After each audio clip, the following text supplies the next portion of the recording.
Nesse momento, a gente vai conversar agora com a influenciadora digital Gabriela Varela, que está em Tel Aviv, mora em Tel Aviv e vai dar um depoimento exclusivo ao vivo aqui na programação da Jovem Pan. Gabriela, se me ouve bem, seja muito bem-vinda.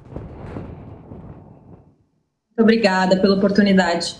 Gabriela, eu queria muito que você pudesse testemunhar aqui para a gente como é que está a situação atual. Tel Aviv já teve sinais de alerta, como também tiveram no sul do país, ou não? A situação aqui em Tel Aviv é bem mais tranquila do que no sul do país. Lá no sul do país, os terroristas ainda estão à solta, né? Inclusive fazendo muitas pessoas de refém nas suas próprias casas. A gente não tem nem ideia de quantos terroristas estão à solta. Aqui em Tel Aviv, eu saí hoje na rua para fazer doação de sangue e também para fazer doações para os soldados reservistas que foram convocados agora. E eu vi que tem alguns estabelecimentos abertos, mas a rua para um domingo, que é um dia útil, né, aqui em Israel, a semana começa no domingo, tá bem deserto. As sirenes não tocaram hoje, mas alguns terroristas foram encontrados aqui na área de Tel Aviv. Então a gente está um pouco receoso de andar pela rua, também porque a qualquer momento a sirene pode tocar. Mas esse foi o dia de hoje. Ou seja, a instrução é para que vocês realmente fiquem em casa. E a gente está vendo aqui do Brasil também uma mobilização forte do governo, inclusive querendo entrar na faixa de Gaza para tirar todos os cidadãos dali e inclusive uma mobilização forte das organizações não governamentais, fazendo campanhas de arrecadação de alimentos, de agasalhos. Isso está acontecendo mesmo, né? Sim, está acontecendo. Eu acho que... Enfim, foi um dos choques de realidade que eu tive, assim, porque eu confesso que é muito difícil a gente ter dimensão do que está acontecendo. Por mais que a gente escute as sirenes e tal, é um normal aqui em Israel, querendo ou não. Por mais que as notícias que estejam chegando para a gente dessa vez sejam catastróficas, eu só entendi um pouco mais sobre a dimensão do que estava acontecendo quando eu fui para essa praça aqui em Tel Aviv, onde eles estavam arrecadando coisas para doações.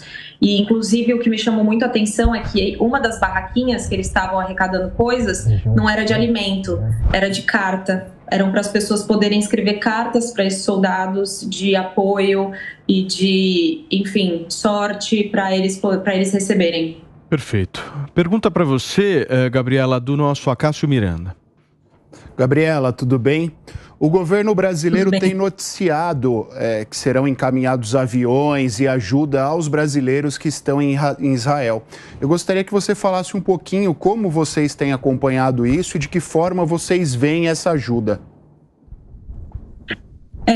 Na verdade, a Embaixada do Brasil entrou em contato comigo. Uma das razões foi para que eu pudesse divulgar uma lista de um formulário para que brasileiros preenchessem para o governo ter noção de quantos brasileiros estão aqui. Na verdade, essa lista era para saberem quantos brasileiros seriam necessários para tirar daqui, na verdade, né? Quantos brasileiros estariam aqui, as prioridades, algumas coisas que perguntam são se eles têm algum problema de saúde e tal. Então, eu não falei nada nesse sentido, porque a embaixada pediu para eu não falar. Então, agora eu vi que saiu na mídia, né, que estão vindo, acho que 6 aviões. Tá parado na Itália, pelo que eu entendi, para receber uma autorização para poder pousar aqui. E, pelo que eu recebi de informação da embaixada também, mais de 2.000 pessoas brasileiras se inscreveram nesse formulário. E, inclusive, a lista já está fechada. E vamos ver como é que vão acontecer aí os próximos capítulos quando o avião realmente conseguir chegar aqui. Vi que também veio ajuda de navio para repatriar americanos. Então, tá vindo ajuda de vários países aí para tirarem os cidadãos. Sim, inclusive a informação que nós temos do governo brasileiro é esse encaminhamento que a Gabriela citou aqui de 6 aviões para resgatar esses brasileiros que lá estão e inclusive uma repatriação já marcada inclusive para terça-feira. O governo está se mobilizando nesse sentido, buscando tirar os brasileiros de lá. Gabriela, olha, nós aqui no Brasil estamos absolutamente estarrecidos com a situação aí. Não há palavras para a gente poder de alguma forma te apoiar nesse sentido, mas você pode ter certeza aqui que nós, daqui do nosso país tropical que a gente tanto ama, tá te mandando as melhores energias possíveis e torcendo para que esse desastre acabe o mais rápido possível. Muito obrigado pelo seu depoimento. Amém. Obrigada a vocês. Valeu. Gente, vamos voltar a conversar com o professor. Você tem uma pergunta, Wilson? Por favor. Professor. Ele vai entrar? Ele já está conectado. Professor, o que me traz estranheza é que esse ataque do Hamas também, todo mundo sabe, o Hamas é um grupo paramilitar. Mas a condição bélica deles é muito menor do que Israel. Israel tem mísseis que você consegue calcular o prédio que vai acertar, a janela que vai entrar, coisa que o Hamas não consegue fazer. O Hamas lança o míssil, ele consegue fazer uma região, mas muitas vezes acerta hospital, acerta escolas, acerta locais de convivência. A minha pergunta é, eles sabiam que iam ser contra-atacados. Existe alguma intenção do Irã entrar, da Cisjordânia?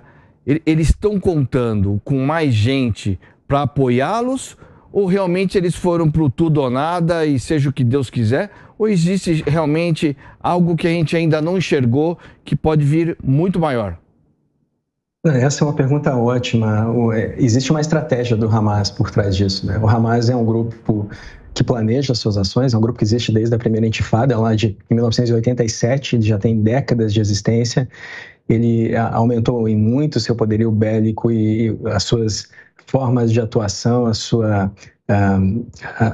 o crescimento dele foi exponencial ao longo desse tempo. E veja, existe uma estratégia aqui. Você faz uma invasão em território israelense, ataca, faz reféns, leva esses reféns para dentro da faixa de Gaza. É esperado que vai haver uma contraofensiva, uma resposta de Israel. E aí que está o problema. Israel vinha se aproximando da Arábia Saudita, o Irã não tem interesse nessa aproximação, a Arábia Saudita, com o intermédio dos Estados Unidos, vinha negociando um programa nuclear para se aproximar, para reconhecer o Estado de Israel. Nesse momento, então, o que acontece? O Netanyahu prometeu uma resposta inimaginável, né? Combater com força o que ocorre, os atos do Hamas, por mais que os mísseis de Israel sejam precisos, se eles forem lançados numa área densamente povoada, com 365 quilômetros quadrados, que é a faixa de Gaza, onde vive 1.700.000 pessoas, vão atingir civis, vai haver baixas, e aí o Hamas chama a atenção para o mundo inteiro, né, que a população palestina está sendo massacrada, que a resposta de Israel é muito forte, porque nesse momento, veja só, nós estamos aqui todos criticando o ato de violência, o ato terrorista que foi cometido, o mundo inteiro está horrorizado com o que aconteceu, mas daqui 2, 5 dias, a resposta de Israel começa a aparecer nas televisões no mundo inteiro, e essa resposta também vai ser criticada como uma resposta bruta, como uma resposta desmedida. Então existe a necessidade de Israel agir de forma muito estratégica e cirúrgica nesse caso. O ideal seria, como acontece nesse momento, pedir para a população civil sair da faixa de Gaza, deixar ali apenas o grupo terrorista com os reféns, negociar a saída dos reféns e aí cirurgicamente eliminar as lideranças ou prender as lideranças do Hamas. Então, professor, uma dúvida que eu acho que é válida da gente colocar aqui é a seguinte: dá para negociar com o Hamas? É possível qualquer tipo de negociação? Eu, antes do senhor entrar aqui, trouxe um trecho do estatuto do grupo, e no estatuto do grupo, claramente ali o objetivo final é a dissolução de um Estado. É o uso da violência, é a morte, é um grupo movido à vingança, é um grupo movido por sentimentos absolutamente ruins. É possível sentar para fazer um acordo com esse tipo de indivíduo? Essa é uma ótima pergunta também. Veja só, o Hamas, ele se opõe ao Fatah, ele se opõe à autoridade palestina, ao Mahmoud Abbas, por exemplo. Então, é preciso que a gente faça essa distinção aqui, né? Existe a causa palestina, isso é uma coisa, existe o Hamas, é outra coisa. O Hamas é um grupo terrorista, por mais que a causa palestina seja uma causa válida, os meios utilizados pelo Hamas são condenáveis, são meios terroristas. Então, negociar com terroristas, realmente, veja, você citou a Carta de Princípios do Hamas. Essa carta, ela nega a existência de Israel. Ela foi suavizada em 2017, tentando dizer que não atinge diretamente o povo judeu, mas sim a existência do Estado de Israel em áreas que são ou eram historicamente palestinas. Então, a questão aqui é negociar com o Hamas para Israel é uma coisa fora de questão. Inclusive, o Hamas é considerado um grupo que ajudou Netanyahu a chegar no poder, porque na década de 90 havia negociações de paz entre Israel e a autoridade palestina, havia uma negociação avançando em Camp David, por exemplo, e o Hamas fazia o que nessa época? Explodia ônibus, matava 50, 60 civis em atentados terroristas. Então, o Hamas percebeu que tinha uma espécie de poder de veto. Por mais que se avançasse as negociações entre palestinos e israelenses para chegar num acordo de 2 países, o Hamas poderia atrapalhar tudo cometendo atos de violência, que é o que ele faz nesse momento. Inclusive, né, doutora Raquel, esse ponto que o professor Vitélio traz é importante, porque a gente que está nas redes sociais, a gente vê uma mobilização de alguns, sem o menor conhecimento possível, especialista agora em guerra de Israel, é o que mais está proliferando nas redes sociais, né?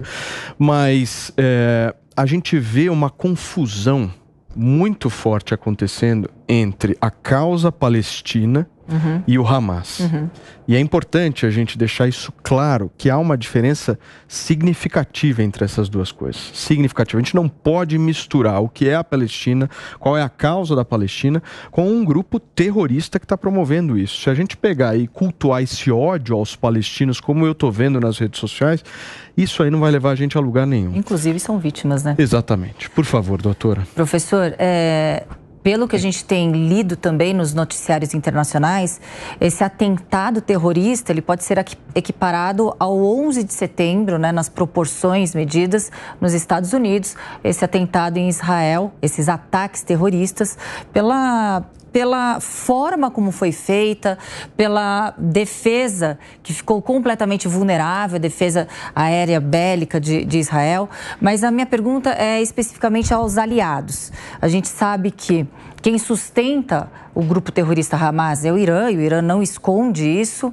A Turquia, de forma mais amena, né? Mas em caso de ataque, esse ataque vai ser sangrento. A gente já está vendo essa forma sangrenta que vai perdurar. Eu não vejo essa expectativa de acabar tão cedo. Existe alguma perspectiva ou possibilidade de países aliados de Israel também entrarem nessa guerra? Nesse momento não, porque Israel tem capacidade suficiente para combater o Hamas, né? Existia a expectativa de que o Hezbollah pudesse entrar. Nessa manhã houve uma troca de disparos de artilharia do Hezbollah nas fazendas de Shiba, que são uma área reivindicada pelo Líbano, que foi tomada na Guerra dos 6 Dias, lá em 1967, quando Israel tomou as colinas de Golã, tomou uma área de 35 km², são 14 fazendas. Então, os disparos do Hezbollah foram apenas naquela região. Eu estou falando do Hezbollah porque o Hezbollah tem um poderio militar hoje maior do que o exército líbio, né? Então, é muito significativo, embora seja um grupo, por alguns considerado um grupo terrorista, tem 41 anos de existência, nunca foi tão isolado, mas também nunca foi tão forte. Hoje o Hezbollah tem capacidade de produzir seus próprios mísseis e seus próprios foguetes, independentemente da ajuda do Irã. Aí existe a questão do Irã, né? O Irã reconhecidamente ajuda o Hamas e ajudou o Hezbollah. Existe essa questão do carregamento de explosivos da Turquia, que foi apreendido há poucas semanas por Israel, o que, de novo, lá na pergunta do Felipe, né? Como é que Israel deixou isso acontecer? Porque já estava tão evidente que alguma coisa estaria acontecendo, que havia ali concentração de explosivos, mais do que o costume. A Turquia, inclusive, é um membro da OTAN, veja só, é uma aliada dos Estados Unidos que conversa com a Rússia e que existe uma questão histórica de combate ao Estado de Israel, porque aquela região ali já foi, inclusive, parte do Império Otomano. Mas, nesse momento, não há essa questão de isso escalar num ponto em que estados entrem na guerra. Inclusive porque o Irã já vem sendo sancionado há muito tempo. É o segundo país mais sancionado do mundo nesse momento, só atrás da Rússia, que por causa da invasão na Ucrânia, e se o Irã entrar diretamente nessa guerra, aí outros estados, como Estados Unidos, entrarão também.